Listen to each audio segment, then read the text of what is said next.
Halo sahabat Energi, apa kabar? Saya berharap setiap kita dalam kondisi sehat dan baik-baik dan tetap semangat ya. Nah, edisi kali ini Mia nggak sendiri. Mia mengundang seseorang yang luar biasa yang akan hadir, yang akan saya tanya-tanya nih ya detail. Siap-siap nanti para sahabat Energi belajar sesuatu. Beliau adalah Dr. Ryu Hasan, spesialis bedah syaraf. Izinkan saya dulu untuk membacakan biodata ya. Dr. Ryu Hasan adalah pembicara fakta-fakta tentang sains sehubungan dengan bagaimana otak manusia bekerja. Beliau memiliki mimpi untuk dapat berkontribusi terhadap peningkatan indeks kebahagiaan bangsa Indonesia, tercermin dari seringnya ia bersedia berbicara untuk banyak organisasi di media digital dan non-digital pada beragam tema. Wow, luar biasa.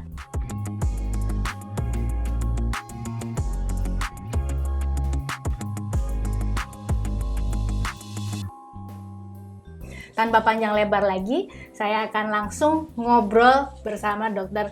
Ryu Hasan. Apa kabar, Dok? Baik. Sehat? Sehat? Boleh dong nanya gitu? Ya, boleh. Oke. Boleh. Agak grogi ya ngobrol sama Dr. Ryu. Terintimidasi. Enggak.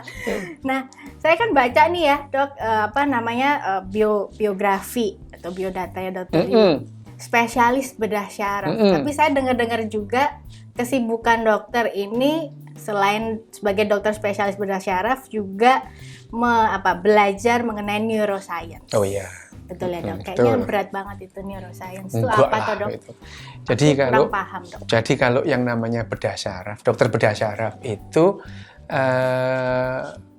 pekerjaan saya sebagai dokter bedah syaraf itu adalah pekerjaannya itu terutama ya itu bongkar pasang otak dan tulang belakang manusia itu. Tapi dipasang berarti ya, ya tapi jangan khawatir, saya terima bongkar dan terima pasang. ngeri ya.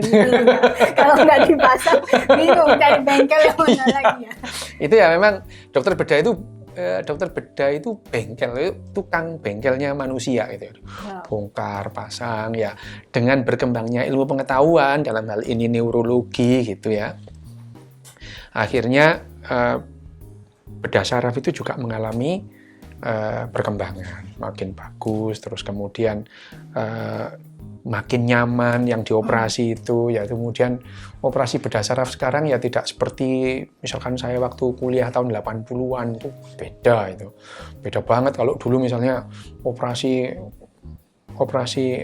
pembuluh darah yang cacat itu ya, dalam tanda kutip itu kepala itu dibuka separuh gitu. Dulu tahun 80, sekarang hanya belum lahir. Ya itu. Sekarang hanya ngiris misalkan di alis itu ya. Cuman buat lubang satu kecil untuk masukkan endoskop atau mikroskop gitu ya. Jadi setelah operasi pasien nggak perlu dirawat di ICU misalnya. Langsung pulang juga nggak kelihatan pas dioperasi, cuman alisnya aja. Ngapain itu? Habis sulam alis ya gitu. Padahal ya. Dokter ngerti lah sulam alis biasa ya. Itu misalnya ya itu. Tapi kalau neuroscience tuh? Ya, kalau neuroscience-nya sendiri ini sains ya. Kalau yang namanya kedokteran, dalam misalkan saya itu dokter bedah itu sebenarnya teknologi ya. Okay. Teknologi itu mengaplikasikan atau mengaplikasikan sains untuk kepentingan tertentu gitu ya. Jadi kedokteran itu aplikasi dari sains untuk kepentingan manusia. Itu kedokteran gitu ya. Tapi sains sendiri itu mempelajari apa adanya gitu. Jadi dalam hal ini misalnya neuroscience. Neuroscience itu mempelajari cara kerja otak kita terutama gitu ya. Mempelajari cara kerja otak kita. Ya, bukan hanya otak manusia, tapi binatang-binatang lain itu bekerjanya bagaimana. Dan itu yang namanya neuroscience. Neuroscience sendiri itu berkembang baru gitu ya. Baru. Sampai tahun 60 itu manusia itu, kita, dokter ataupun ahli biologi itu tidak tahu caranya bagaimana otak manusia itu bekerja itu nggak tahu. Lebih complicated mana, Dok? Otak manusia sama tadi binatang-binatang. Ya kita kan juga binatang, gitu ya. Jadi ya kalau secara sains ini ya, manusia ini ya binatang gitu ya. Manusia ini binatang. Manusia ini kalau dalam biologi taksonomi itu ya, manusia itu spesiesnya itu Homo sapiens, gitu ya. Kita masuk dalam keluarga besar Great Ape, kera-kera besar. Jadi kita itu termasuk kera dalam taksonomi, kera-kera besar. Satu famili dengan kera-kera besar yang lain, bonobo, simpanse, gorila, orangutan itu kera-kera besar. Manusia. Saudara ya Dok berarti. Satu famili, ya, satu famili. Nah, okay. Kita masuk dalam ordo yang namanya primata. Ya, primata. Itu pelajaran biologi yang saya nggak pernah masuk. Nah, itu dia ya. Nah, kita masuk dalam kelas yang namanya mamalia, binatang-binatang menyusu, gitu ya. Terus kita masuk dalam kelompok yang lebih besar lagi, binatang bertulang belakang, namanya vertebrata, filum vertebrata, gitu ya. Terus kita masuk dalam keluarga besar Kingdom of Animalia. Jadi kita masuk dalam keluarga binatang, gitu. Itu dalam ilmu biologi, dan biologi itu sains. Jadi kalau kita menjelaskan adalah bagaimana kita mempelajari sains itu, mempelajari otak manusia, kita juga mempelajari otak binatang yang lain. Tujuannya apa? Pada saat diaplikasikan misalnya kita membuat kedokteran memerlukan obat-obat kejiwaan, ya, obat-obat sakit jiwa. Dicobanya di mana? Di binatang. Kenapa? Karena cara kerja otaknya sama. Kalau di binatang aman, baru dicobakan ke manusia. Nah, ini sudah teknologi gitu ya. Teknologi yang namanya kedokteran. Untuk kepentingan manusia, kita ngorbanin itu binatang-binatang. Nggak apa-apa tuh dikasih obat, biar rusak-rusak deh otaknya. Yang penting nanti manusianya sehat gitu. Boleh nanya nggak Dok? Alasannya Dr. Ryu mempelajari lebih dalam mengenai neuroscience. Oh ya, sebetulnya kebetulan gitu. Kebetulan iya. Pendaftaran itu buka ya Dok? Bukan. Ya? Kalau bahkan saya masuk kedokteran itu juga kebetulan itu, karena pada saat saya itu memilih waktu itu memilih lulus SMA itu mau sekolah mana, itu sampai detik-detik terakhir menyerahkan formulir itu saya belum punya pilihan itu. Belum punya pilihan itu. Baru setelah sudah di depan loket untuk menyerahkan formulir itu detik-detik terakhir, hari terakhir, ya udah deh kedokteran aja gitu ya, kedokteran itu. Terus kemudian saya mempelajari bedah saraf itu juga kebetulan aja gitu, karena dulunya saya ingin yang lain gitu. Terus kemudian 6 bulan sebelum saya sekolah lagi, baru saya sekolah bedah saraf aja deh gitu ya. Nah, pada saat saya sudah sekolah bedah saraf itu di tengah-tengah gitu ya, tahun 96, nah, saya secara tidak sengaja menemukan buku yang mungkin sekarang sudah kenal semua ya, bukunya Daniel Goleman yang judulnya kecerdasan emosi itu, emotional intelligence itu. Nah, saya beli buku ini juga nggak sengaja sih di subway di Sydney gitu. Saya buka, 3 hari kemudian saya buka. Ternyata emosi itu adalah hasil kerja otak yang paling penting untuk kehidupan kita selama ini, tapi kita nggak menyadari gitu ya. Nah, waktu itu kan tahun 90-an itu yang namanya IQ itu masih didewa-dewakan. Terus kecerdasan orang itu adalah kecerdasan bagaimana dia pinter di sekolahan gitu.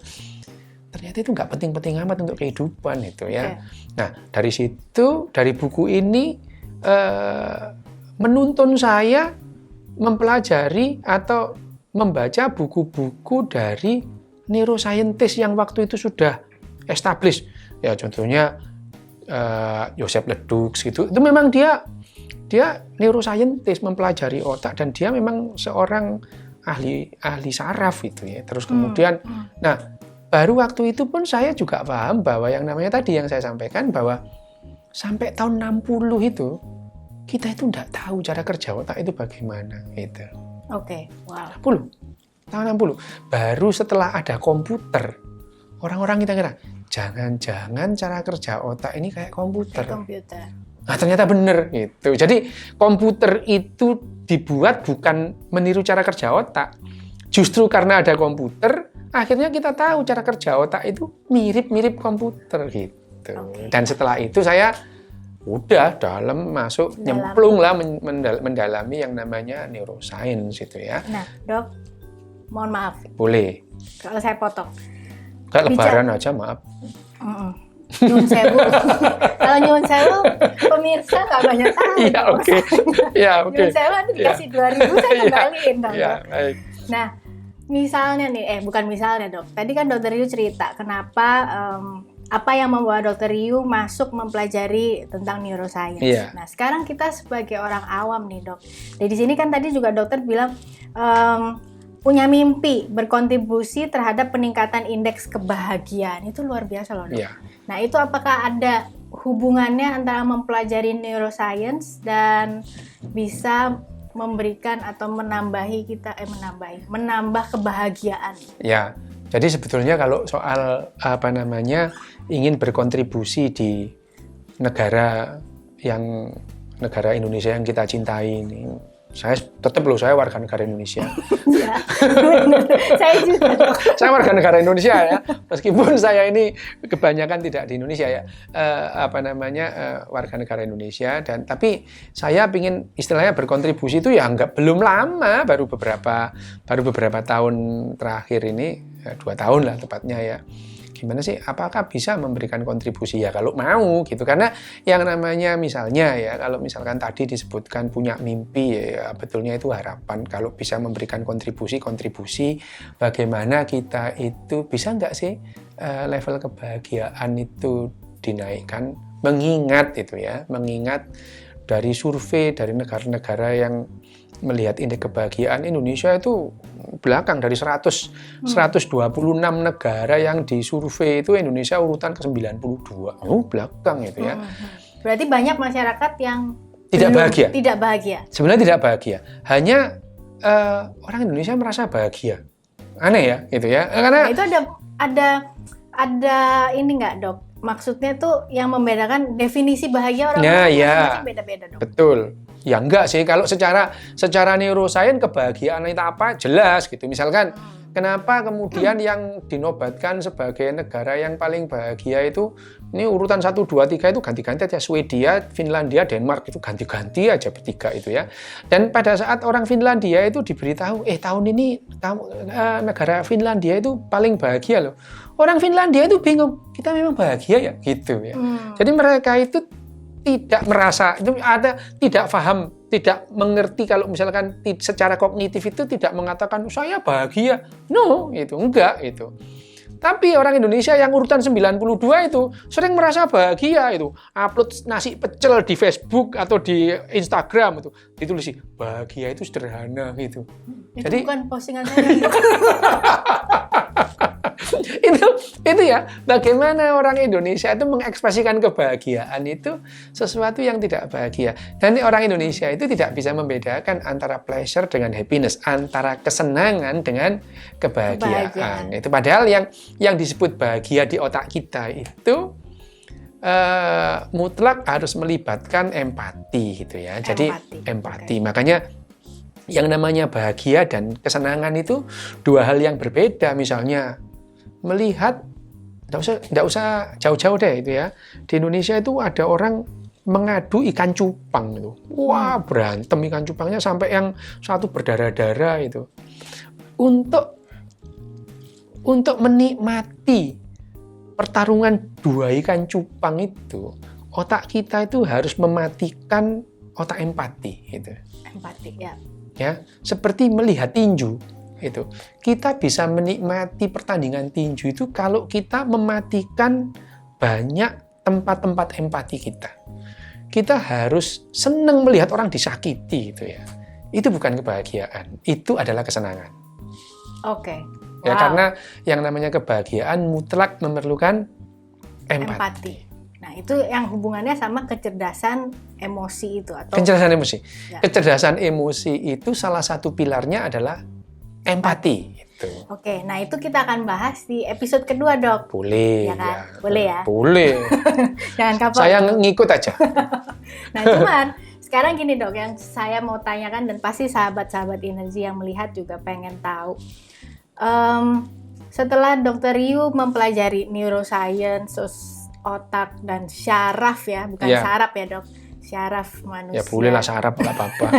Nah itu gimana kalau kita sebagai orang awam ini perlu belajar itu atau kita dikasih tahu apakah hubungannya kita bisa sebagai misalnya kalau kita kerja di kantor bisa meningkatkan kebahagiaan waktu kita kerja atau produktivitas kita bekerja itu gimana dok kalau tips dari dokter nih ini? Saya kan dari awal saya tidak berbicara mengenai value tapi kita berbicara mengenai science ya. Kenapa sih yang disebut orang Denmark itu adalah masyarakat yang bahagia gitu ya? Karena misalnya ya di Denmark atau di Jepang atau di Perancis itu ya, misalnya seorang suami melepaskan istrinya yang sedang hamil naik angkutan umum, itu mereka tenang karena mereka paham yang namanya society, yang namanya komunitas itu akan memperlakukan mereka dengan baik. Ya, itu. Ya, itu. Jadi itu yang membuat kenapa itu bahagia. Tapi kalau misalkan di suatu populasi, di suatu negara yang istrinya itu jalan, suaminya was-was, nanti diapa-apain loh sama orang itu. Dia tidak akan bahagia itu ya. Tidak akan bahagia. Nah, itu yang membuat kalau misalkan ada dompet di Pacific Place jatuh, terus kemudian berapa menit sih dia bertahan di situ gitu ya. Sementara kalau di negara-negara atau di populasi tertentu ada handphone ketinggalan, sampai 4 jam ya dibiarkan di situ gitu.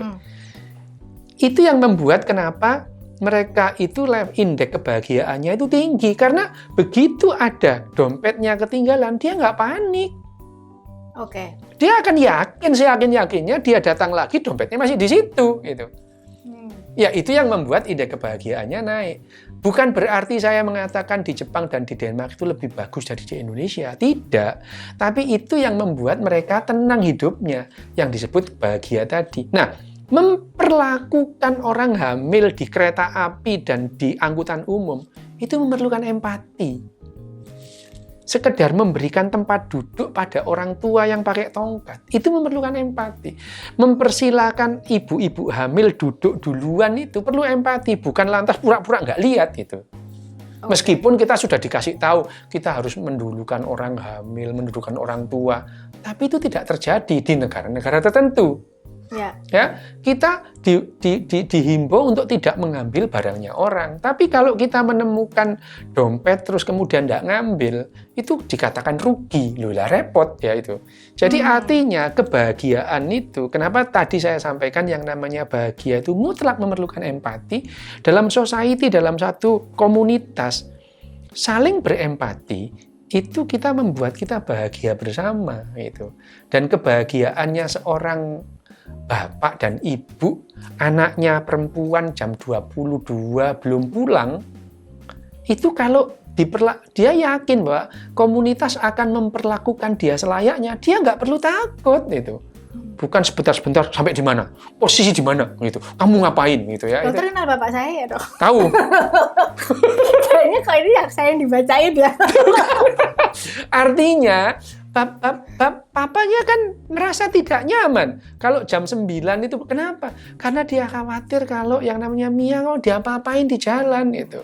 Tapi kalau dalam masyarakat yang penuh empati, jam 12 belum pulang pun dia paham. Di kereta api meskipun jam 22 malam, jam 24 malam, dia nggak bakalan diapa-apain karena komunitas memperlakukan dengan baik, dan itu membuat yang namanya komunitas berbahagia. Saya tidak mengatakan bahwa itu lebih baik, tapi kalau itu membuat kamu bahagia, caranya harus ngikutin itu ya, ngikutin cara-cara yang membuat mereka bahagia. Bukan berarti kita terus kemudian upload pecel, upload makanan. Bahagia itu sederhana, bukan gitu cara mainnya Jainab itu ya. Nama saya Mia, bukan Jainab.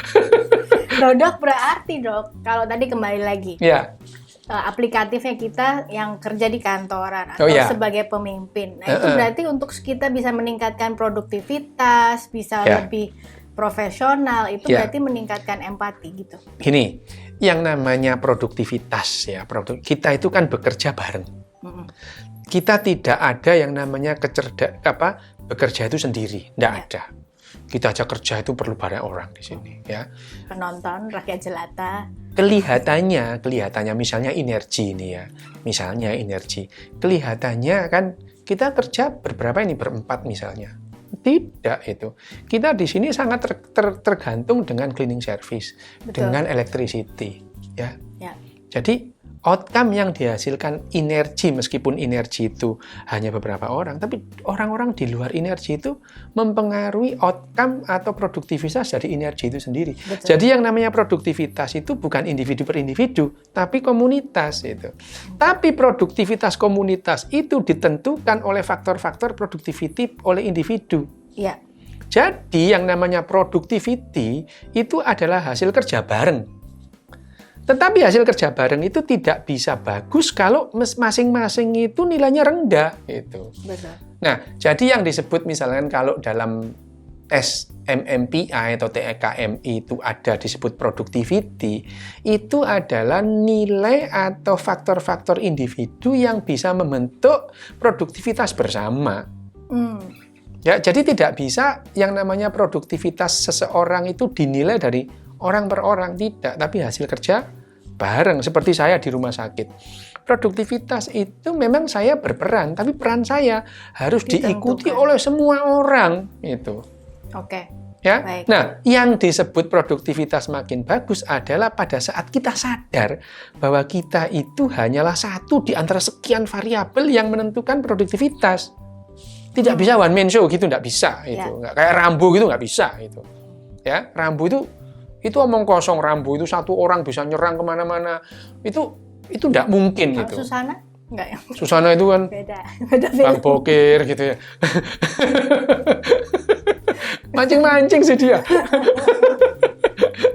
Itu ya. Jadi produktivitas dalam hal ini ditentukan oleh yang namanya kecerdasan sosial. Kecerdasan sosial dibentuk oleh kecerdasan emosional. Gitu. Oke. Wow, dan itu semua dokter pelajari dari Neuroscience itu. Ini ada dalam yang namanya behavioral neuroscience atau neuroscience yang mempelajari behavior. Behavior apa? Semua, bahkan binatang itu behaviornya dipelajari. Manusia itu, binatang-binatang non-manusia dan manusia itu behaviornya bagaimana? Ada kesamaan nggak? Kalau kesamaannya di mana? Kalau ada perbedaannya di mana? Gitu. Itu dipelajari dalam behavioral neuroscience. Wow. Jadi dengan kata lain, Dok, ini kita mau masuk kesimpulan dulu. Sebelum kita ketemu lagi di edisi kedua. Oke. Ya. Bingung kan teman-teman edisi kedua? Terlalu pinter tahu saya. Saya mau gelagapan kalau bahasa kita kirap-kirap kan. Kirap-kirap. Bahwa bahagia, kalau ini bicara mengenai neuroscience, kebahagiaan atau pleasure, mau nggak mau kita itu kebahagiaan kita ditentukan oleh kesadaran kita atau awareness kita dan memiliki empati gitu. Ya, ya benar. Nah, empati itu bisa dipelajari nggak, Dok? Dilatih. Mempelajarinya dengan dilatih. Seperti badminton, bulu tangkis. Okay. Bisa nggak? Caranya bulu tangkis itu raket dipegang tangan kanan, terus nggak bisa, harus latihan itu. Sama dengan sepeda. Sepeda itu latihan, nggak bisa. Caranya naik sepeda, tangan disetir, pantat disadel, kaki dipedal. Nggak gitu cara mainnya, Jainab. Nggak gitu ya. Tapi dilatih. Dilatih Jainab gitu ya. Dilatih, latihan itu. Makin sering seseorang itu ngayuh sepeda, dia makin mahir. Sama dengan kita jalan. Jalan itu kan dari awal itu kita nggak tahu caranya jalan sejak anak-anak. Itu latihan gitu ya. Jadi hal-hal yang masuk dalam memori implisit itu perlu dilatih. Sementara kalau dalam memori eksplisit itu diberitahukan. Nah, cara-cara tadi self-awareness yang sebetulnya itu bukan, kalau pada manusia itu bukan sekedar self-awareness tapi self-consciousness ya. Okay. Bukan hanya aware tapi kita sadar gitu ya. Bukan hanya sekedar kita waspada tapi kita sadar gitu ya, self-consciousness itu ya. Terus kemudian tadi disebutkan empati itu adalah bagian-bagian dari kecerdasan emosi ya, generasi emosi. Nah, emosi itu bukannya nggak penting-penting banget. Itu emosi itu bukan hanya sekedar kamu harus mengendalikan emosi. Itu dilatih. Bahkan yang namanya bahagia tadi itu dilatih. Tidak bisa, mbok kamu yang bahagia. Nggak bisa gitu ya. Kebahagiaan itu dilatih. Tidak semudah itu, Jainab. Iya, tagline hari ini. Nggak gitu cara mainnya, Jainab. Nggak gitu cara mainnya, Jainab. Oke, paham. Itu. Berarti segitu pentingnya seseorang memiliki kecerdasan emosi yang tinggi sehingga bisa menjadi kan bingung kan? Jadi bisa mendukung terbentuknya kecerdasan sosial yang lebih tinggi. Gini ya, yang namanya kecerdasan emosi itu bukan kita menyerahkan segala sesuatunya itu pada emosi. Yang namanya kecerdasan emosi itu begini. Kita itu sekarang kehidupan itu bergeser. Apa yang dulu kita tidak pahami sekarang paham. Apa yang dulu tidak pernah menjadi pertimbangan sekarang bisa dipertimbangkan secara masak-masak, secara rasional gitu ya. Jadi yang namanya emosi itu apa? Emosi itu adalah otak kita mengenali pola diri kita dan lingkungan dan merespon pola itu dengan cepat. Itu namanya emosi. Oke, tahan dulu dok. Nggak ada iklan yang mau lewat sih. Tapi kita mau bahas itu di episode kedua. Supaya nanti banyak yang ngikutin. Saya hanya mau menjelaskan perbedaan emosi dan rasional. Sementara rasional itu mempertimbangkan hal-hal yang bisa terjadi ke depannya. Itu. Ya, emosi tidak itu. Emosi itu tidak melibatkan otak kita untuk memprediksi apa yang jauh terjadi di depan. Itu rasional. Nah, pada saat kita mengetahui bisa memperkirakan yang terjadi di depan itu gimana, itu makanya yang namanya kita kedepankan rasionalitas. Nah, pada saat sekarang itu bagaimana otak rasional kita tidak sering dibajak oleh otak emosi kita, itu yang namanya cerdas secara emosi. Nah, nanti itu membicarakan itu ya nanti di yang berikutnya. Kan sampai grogi. Wow, luar biasa ya, sahabat Energi. Thank you banget, Dr. Yu. Sama-sama. Ya. Jadi kesimpulan dari episode ini nggak ada. Nggak semuanya itu perlu disimpulkan. Nah, itu nggak gitu cara mainnya, Zainab. Nggak gitu cara mainnya. Yang penting kamu bahagia apa enggak. Yang kita harus bisa adalah membedakan antara kesenangan dan kebahagiaan. Untuk cari tahu lebih lanjut gimana bedainnya adalah tonton terus Ruang Tamu Mia. Sampai jumpa.